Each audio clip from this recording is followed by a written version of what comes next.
cette voiture pèse tout de même 1,8 tonne. Et pourtant, elle a les performances d'une Porsche 911 Carrera 4S, voire mieux, de 0 à 100 en 3 secondes 7 pour une VMAX de 322 km/h, imaginez-vous.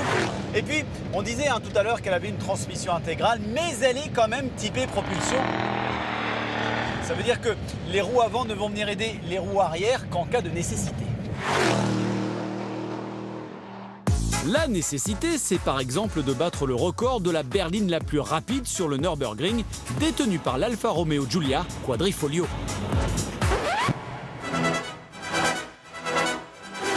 La Jaguar XE SV Project 8 débarque de nulle part alors que personne ne l'attendait et explose le record du célèbre circuit allemand. Les meilleures concurrentes sont reléguées à plus de 7 secondes, de quoi calmer les ardeurs et prendre le temps de profiter.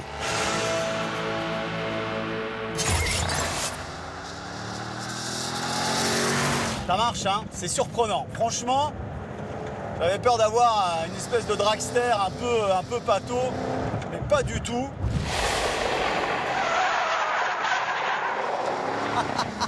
C'est très marrant. On n'a pas l'impression d'avoir une grosse berline entre les mains. C'est ça en fait. Il y a un son du moteur qui est extrêmement présent avec ce V8 qui crache, qui crie véritablement.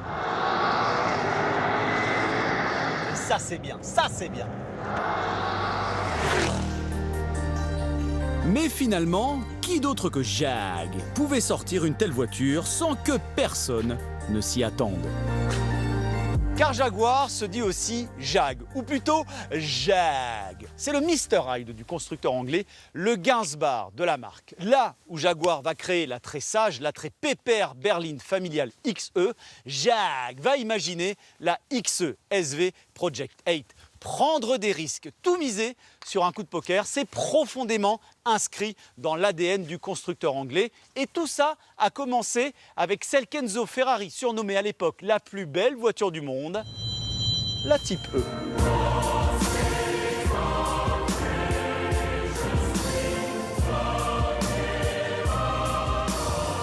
Il faut dire qu'à la fin des années 50, Jaguar, qui sort de 3 victoires consécutives au Mans avec la Type D, veut tout changer pour révolutionner sur la route ces années 60 qui s'annoncent complètement folles.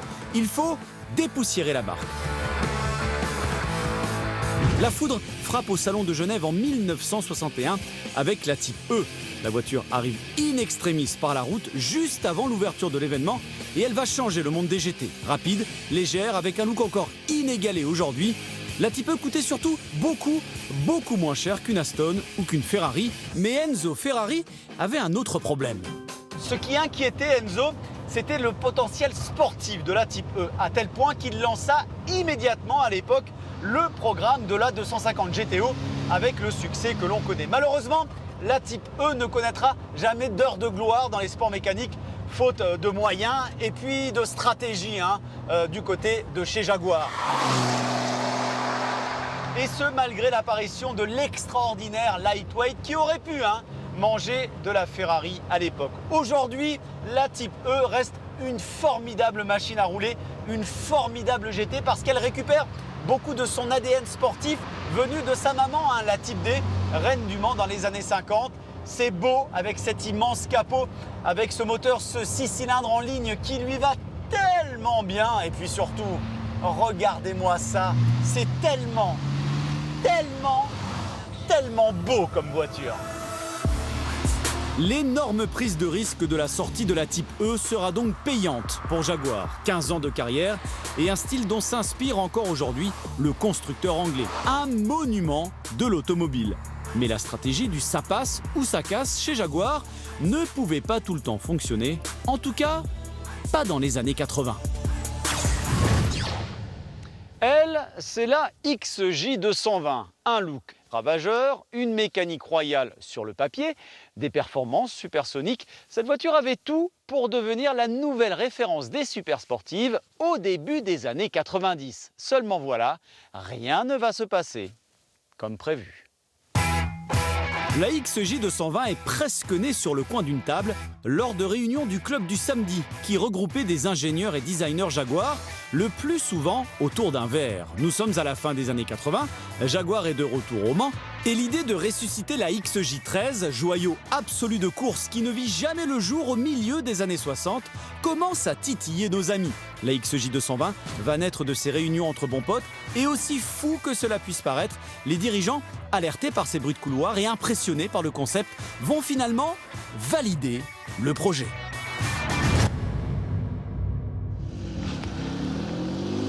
Eh ben oui, on est comme ça chez Jaguar. On prend des décisions à l'instinct, à l'arrache comme ça. Seulement, voilà, rien ne va se passer comme prévu pour cette pauvre XJ220. Le majestueux V12, initialement prévu, va finalement laisser place à un V6 d'origine Austin Rover. Alors là, autant vous dire que ça va décourager pas mal de richissimes futurs propriétaires qui avaient signé un bon de commande. En plus, la voiture, qui n'était pas très fiable, va sortir en 1991 en plein milieu d'une crise financière. Résultat, moins de 300 exemplaires seront vendus de cette XJ220. Et c'est dommage finalement parce que regardez, ce V6 biturbo, il aurait été à la mode aujourd'hui. C'est un petit moteur léger, beaucoup plus économe que le gros V12. Et puis attention, il fait le job puisqu'il envoie cette voiture de 0 à 100 en moins de 4 secondes. Et surtout, cette voiture a une vitesse de pointe de presque 342 km/h. Et même les 350 km/h en la bidouillant un peu. Parce que c'était le but, d'où son nom XJ220 pour 220 miles à l'heure, soit plus de 350 km/h. Alors, elle a réussi à le faire, cette voiture, de passer ces 350 km/h, mais ça n'a clairement pas suffi pour en faire un succès. C'est dommage,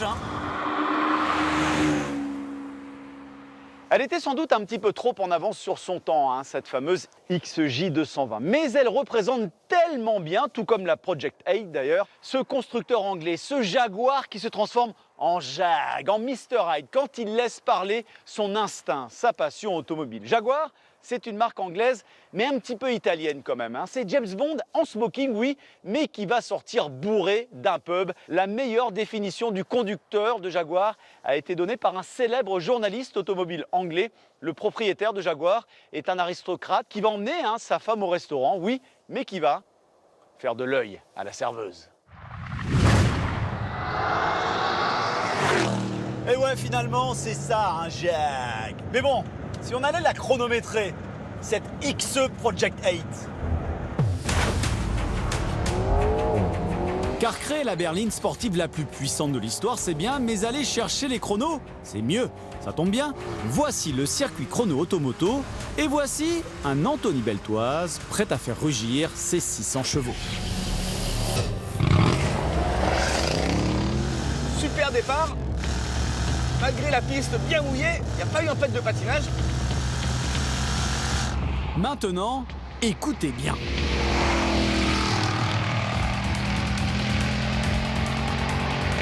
Ça, c'est le son des 600 chevaux, ou plutôt Jaguar, enragé. Oh, le son du V8. Ouh là, c'est chaud.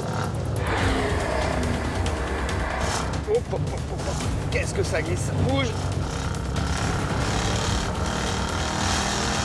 Le freinage est excellent. La pédale de frein bien ferme. C'est une 4 roues motrices, mais elle est quand même bien typée propulsion. Ça bouge de l'arrière. Et Anthony peut également remercier le travail de SVO, le département sport de Jaguar. Un châssis très très rigide.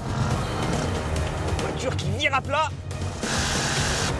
Et la vitesse instantanée sur la ligne d'arrivée.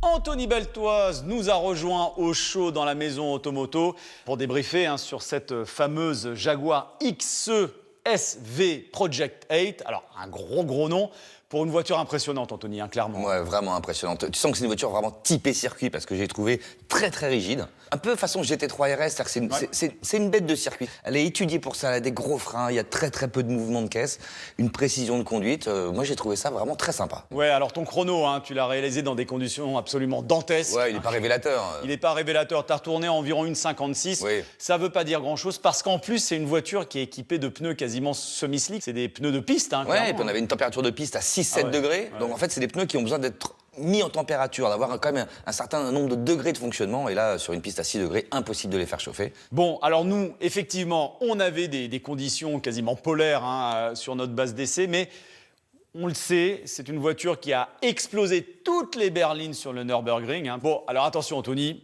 parce qu'il faut un petit peu relativiser, il y a quasiment 100 000 euros d'écart entre l'Alfa Giulia Quadrifoglio et cette Project 8. C'est une série limitée, c'est un collector, donc forcément tout le monde va se jeter dessus, tous les grands collectionneurs de Jaguar. Une voiture qui pèse 1,8 tonne, mais c'est vrai, on ne le ressent pas vraiment. Hein. Sincèrement, j'ai pas été perturbé par le poids parce qu'en fait, justement, grâce à cette rigidité, il n'y a pas de mouvement de caisse, il n'y a pas d'inertie, donc on ne sent pas trop le poids.